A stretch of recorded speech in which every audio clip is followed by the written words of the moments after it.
खुशियां ही खुशियां थी, लेकिन पवित्रा सम्राट के अच्छे बर्ताव को साजिश का नाम देकर उसके परिवार में चारों तरफ खुशियां ही खुशियां थी, लेकिन पवित्रा सम्राट के अच्छे बर्ताव को साजिश का नाम देकर उसके कर्तव्य पर लांछन लगाती रहती थी। उसे पूरी तरह से यकीन हो ही नहीं रहा था कि सम्राट कोई और है।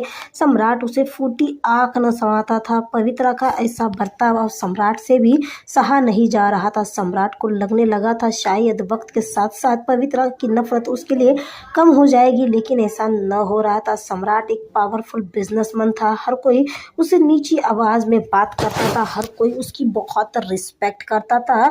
उससे बात करने से लोग डरते थे, उससे मिलने के लिए लोगों की लाइन लगती थी, लोग वेटिंग पर रहते थे।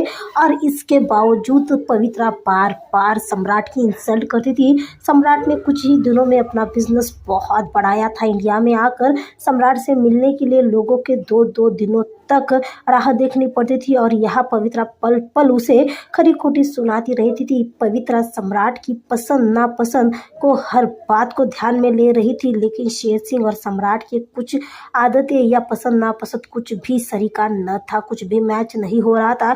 शेर सिंह को जो कुछ पसंद था उससे सम्राट को नफरत थी। इतना सब कुछ जानने के बावजूद भी पवित्रा की नफरत कम होने का नाम न ले रही थी। उसका शक सम्राट को लेकर कम होने का नाम न ले रहा था। एक दिन सम्राट को बिजनेस के कामों का कुछ तनाव आया हुआ था।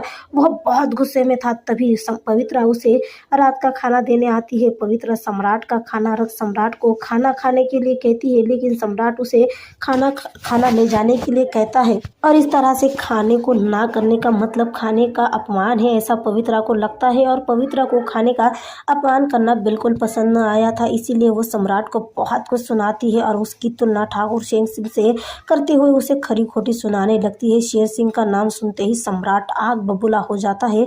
उसके सब्र का बांध टूट जाता है। वो गुस्से से उठकर सीधा पवित्रा की दोनों बाहों को पकड़कर उस पर बहुत सारा गुस्सा उतार देता है। वो कहता है कि वह थक गया है। शेर सिंह के नाम के तानों को सुन कर पवित्रा को सम्राट इतना डांटता है कि आखिरी वक्त पर उसके यानी पवित्रा के आंसू छलक आते हैं आंखों से। सम्राट का गुस्सा इतना बढ़ गया था कि वह ना तो अपनी जुबान रोक पा रहा था और ना ही पवित्रा की बाह छोड़ रहा था। बाह छोड़ने की बजाय वह गुस्से से और जोरों से उसे दबा रहा था। पवित्रा के हाथों में बहुत दर्द हो रहा था, और ज्यादा दर्द तो उसे सम्राट के शब्दों से हो रहा था। सम्राट की बातें सुन पवित्रा की आंखों से आंसू बहने लगे थे। पवित्रा के आंखों के आंसू देख सम्राट ने अपने गुस्से पर काबू किया और कमरे से चला गया। सम्राट के बातों से पवित्रा इतनी आहत हुई थी कि उसने आंसू रुकने का नाम न